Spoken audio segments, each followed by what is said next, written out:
Lil Zay Osama, he brokered the deal with the feds. They gave him a better deal for that gun case he was caught in. Remember a little while ago, he was alleged to have left a gun with a switch in it. They call it a machine gun. Anything got a switch on it, they call that shit a machine gun. When you squeeze it, you get to falling all down and shit. You don't know who the fuck gonna get hit by them bullets. It can be a kid, an old lady, whoever the fuck. You really don't give a fuck. You just trying to switch somebody up. And the police didn't like the fact that he was, cross state lines. He's from Chicago. He in New York, and he got a switch. And they wondering how the fuck he get that there. So they kind of re-brought up those charges against Lil Zay after he ended up getting arrested for altercation with like a jewelry store and shit like that. He got re-indicted on charges. Yesterday, he pled guilty to a grand jury. He pled guilty to these charges, and they're gonna broker him a deal. Normally, the charges he was facing, you could face up to 20 years, but it looked like the maximum he gonna face is 10 years, but it looked like he gonna be sentenced to much lower than that. A lot of people feel like he brokered a good deal, must have had a good lawyer. Zay must have had some money put to the side. But the most he could face is like 10 years. A lot of people believe he gonna get about maybe 5 to 7 years inside of, those New York jails and shit like that, those prisons. Remember, this is a bad case, so Lil Zay is going to the feds. He gonna be in federal lockup.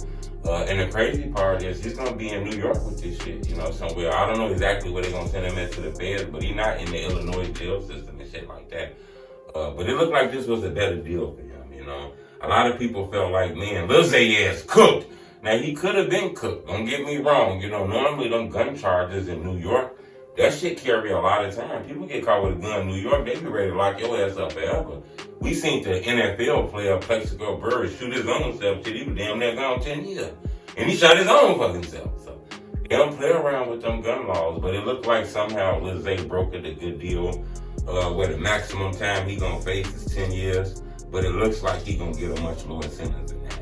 I'm not sure exactly how low. A lot of people is banking around maybe 5 to 7 years with a little bit of time shaved off. I don't know how the fed system do they shit, 85%, whatever the fuck, but maybe he be home in about 5 years or some shit like that. They got these all kind of programs and shit, but maybe he be able to cut his time down some.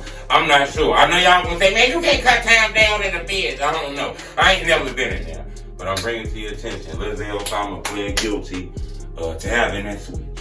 At first he said he didn't have it, but he pled guilty. And sometimes when sometimes when shit be hard and it's hard to fight these cases and beat these cases because the state has so much evidence against you, you have to plead to this shit, even if you're innocent.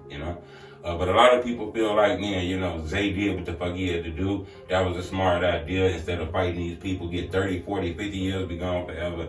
You plead out. The most they say could be 10 years, but a lot of people feel like Zay can get a little bit under that. Subscribe to my YouTube channel. Let me know, do you think Zay threw his whole career away? You think rap gonna be the same in 5, 6 years and 7 years when Zay come home? What y'all think? Leave a comment. I'd love to know what y'all think. It's on the TruthTeller Street Report.